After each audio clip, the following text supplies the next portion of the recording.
Once upon a time, it was a quiet afternoon at a small learning center near the coast. A group of young people sat in a circle. That day, their mentor, Marcus, walked in. He was not your typical teacher. He was a man in his 50s who had once traveled the world as a sailor.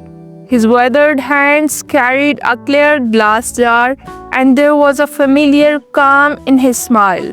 Without saying a word, Marcus placed the jar on the table. Then, from a small bag, he pulled out several large stones, smooth, gray, each about the size of a fist. One by one, he dropped them in until the jar was full. He looked at the group with a raised eyebrow, as if to ask, full? Most nodded. Marcus gave a half smile and reached under the table again. This time he pulled out a cloth bag filled with small pebbles. He poured them in, shaking the jar gently. The pebbles rolled into the spaces between the stones. Again he looked up. Full now? Some hesitated, some nodded. Marcus only grinned.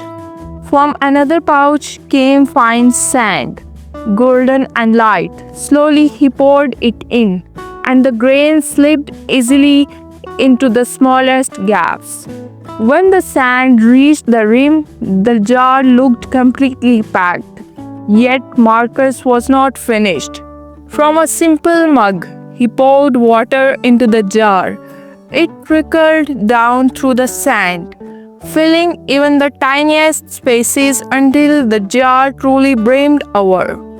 The group leaned closer, intrigued. Finally, Marcus spoke. His voice was calm but carried weight. "This jar is your life," he said.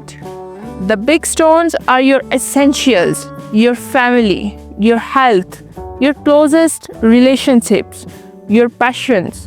Even if everything else fell away, if these remain, your life will still have meaning. The pebbles are the other important things. Your job, your studies, your home, your goals. They matter, but they are not your foundation. The sand, that's the small stuff, the endless scrolling, the minor tasks, the thing we do but hardly remember." The room grew quiet as he continued. "If you fill your life with sand first, there's no room for the stones.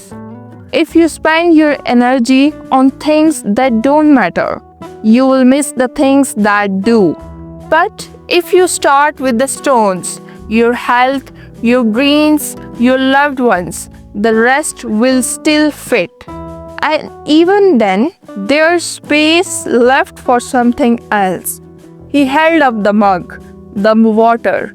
"Those are the small joys, the coffee with a friend, the unexpected laugh, the sunset you stop to watch. No matter how full life seems, there's always space for these moments if you make room for them." One of the students asked quietly, "And if we forget the rocks?" Marcus smiled, the lines around his eyes softening. "Then life will feel busy but empty, full but never fulfilled. So remember, place your rocks first." The jar sat there, glowing in the afternoon. Light stones steady at the bottom, sand around them, water shining on top. It looked ordinary, but the room felt different. Everyone was thinking the same thing. "What are my rocks? Have I made space for them?" Takeaway: simple and strong. Life gets noisy. It's easy to be busy and forget what matters most. But at the end of it all, the weight of your life is measured by your priorities, the big things, the meaningful things. So, pause and ask yourself today, what are your rocks? Are you placing them first? If this story made you think, share it with someone who needs it. Like the video and subscribe for more simple but powerful lessons.